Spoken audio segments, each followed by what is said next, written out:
دوسری شادی کے سلسلے میں یہ بات ہے کہ شریعت اسلامیہ نے بشرط عدل و انصاف اجازت دی ہے، لیکن عدل و انصاف کو لوگ کیا سمجھتے ہیں؟ یہ سمجھتے ہیں کہ ان کو بھی 5,000 دے دیں، ان کو بھی 5,000 دے دیں، ان کو اتنی رقم دیں، ان کو اتنی رقم دے دیں، ان کو بھی ایک مکان فراہم کر دیں، ان کو بھی ایک مکان فراہم کر دیں، ویسے لباس کا انتظام ان کے حق میں کر دے، ایسے ان کے حق میں کر دے، بس عدل ہو جاتا ہے۔ اس طرح سے جو دوسری شادی کر لی جاتی ہے اسی کے ساتھ رہائش اختیار کی جاتی ہے، یا اس کو الگ رکھا جاتا ہے یا اس کو اس کے میکے چھوڑا جاتا ہے اور کہا جاتا ہے اتنے سال تمہارے ساتھ گزارے ہیں، اب ان کے ساتھ ہمیں گزارنا ہے۔ مگر یہ عادل نہیں ہے، یہ ظلم ہے، جور ہے، جفا ہے، بدسلوکی ہے، زیادتی ہے۔ اس کا وبال کیا ہوگا، خمیازہ کتنا بھگتنا پڑے گا، محشر کا میدان ہوگا۔ اس طرح سے بیویوں کے حقوق ادا نہ کرنے والے کیسے کہ جو زوجیت کے حقوق میں بھی برابری نہیں کرتے ہیں۔ فرمایا رسول پاک علیہ السلام نے کہ محشر میں جب وہ آئیں گے وَشِقُّهُ مَائِلٌ وَشِقُّهُ سَاقِطٌ، ان کے جسم کا ایک حصہ گرا ہوا ہوگا۔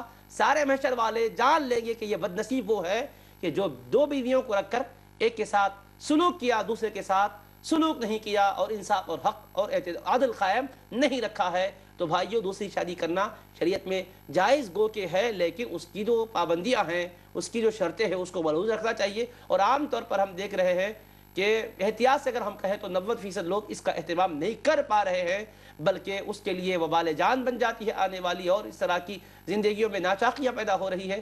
ایک طرفہ کارروائیاں ہوتی ہے، ایک طرف کو توجہ دی جاتی ہے، دوسری طرف کو بالکل لیا نظر انداز کیا جاتا ہے۔ حق کے مبیت میں بھی برابری ہے، یعنی وہاں اگر ایک رات ہے تو یہاں بھی ایک رات گزارنا، وہاں 2 رات رہے یہاں 2 رات گزارنا، جتنے دن وہاں رہتے ہیں اتنے دن باریوں کو مقرر کرنا چاہیے۔ اس میں عدل و انصاف کوئی کر سکتا ہے اس طور پر تو اس کے لیے گنجائش ہے، مگر اللہ پاک نے فرمایا وَلَن تَسْتَطِيعُوا أَن تَعْدِلُوا بَيْنَ النِّسَاءِ وَلَوْ حَرَصْتُمْ فَلَا تَمِيلُوا كُلَّ الْمَيْلِ فَتَذَرُوهَا كَالْمُعَلَّقَةِ۔ تم کوشش کرنے کے باوجود عدل قائم نہیں کر سکو گے، کسی نہ کسی ایک کی طرف زیادہ مائل ہو جاؤ گے اور دوسری کو بالکل معلق کر کے چھوڑ دو گے۔ ایسا ہرگز نہ کرنا۔